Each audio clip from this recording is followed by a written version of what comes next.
Je hebt akkers en akkers. Klinkt een beetje vaag, maar toch is het zo. Zo zijn er bijvoorbeeld ook pleegakkers. Hierop worden zeldzame kruiden ingezaaid om het risico op uitsterven te verkleinen. En om in de toekomst zaden te kunnen winnen. Ik ken het begrip pleegouders, pleegkinderen, maar van pleegakkers had ik nog nooit gehoord. Ja, dat kan kloppen. Ja, wij hebben bij het Limburgs Landschap pleegakkers. Die hebben we door de hele provincie die liggen. En dat houdt in, een pleegakker zorgt er eigenlijk voor dat wij bepaalde akkerkruiden uit zo'n akker mee kunnen nemen weer naar een andere akker. En hoe doen we dat? Wij gaan gewoon met een groot combijn, gaan we zo'n akker oogsten. Vaak vragen we aan de loonwerker of de boer die dat doet om de blazer iets minder hard te laten gaan. Ja. Zodat de kruiden, zaden daarvan, dat die in de combijn blijven, dus tussen het graan. En met dat graan gaan wij zo'n akkers weer opnieuw inzaaien.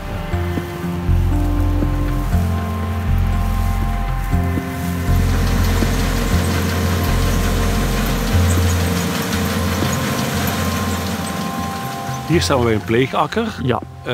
Dat zijn gewone akkers. Ik zie niet gelijk het verschil natuurlijk. Nou, het verschil dat zie je nu ook niet. De winterroggeakker die wordt in het najaar ingezaaid.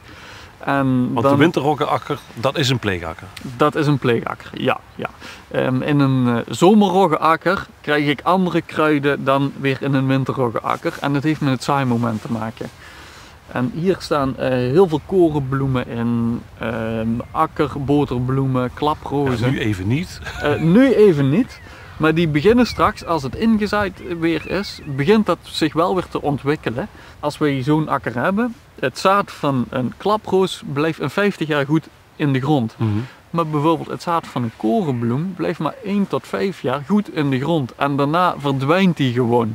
Dus maken we hier een andere akker van, dan verdwijnt hier na een paar jaar gewoon de korenbloem volledig en dan zijn we die kwijt.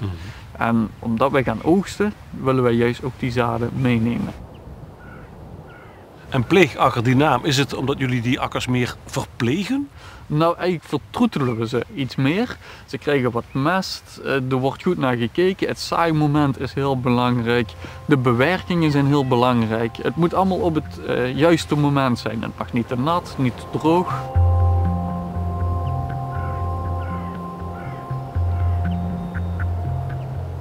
Dit is dus de vertroetelakker, de pleegakker. Ja. Dit niet. Nee. Wat krijgt deze dan eigenlijk minder? Nou, deze krijgt evenveel aandacht, even goed. Het lijkt er niet op, maar we staan hier nu bij een bladgammenaasakker. En zoals je ziet, hij is nu een beetje aan het verharden. En als je dan zo'n zaaddoos openmaakt, zie je dat er allemaal kleine zaadjes uitkomen. En dat is weer ideaal voor vogels. En wij laten zo'n akker ook bewust in de winter staan, zodat wij gewoon echt mooi vogelvoer hebben voor de hele winter. Ja, je hoeft geen bolletje met vet zeker op niet. te hangen. Dat kan hier allemaal... Ja, de vogels kunnen hier echt complete maaltijden bij elkaar zoeken. De vertroetelakkers in Midden-Limburg laten we nu achter. Op naar het zuiden, naar akkers waarmee geprobeerd wordt de wilde hamster, oftewel korenwolf, voor uitsterven te behoeden.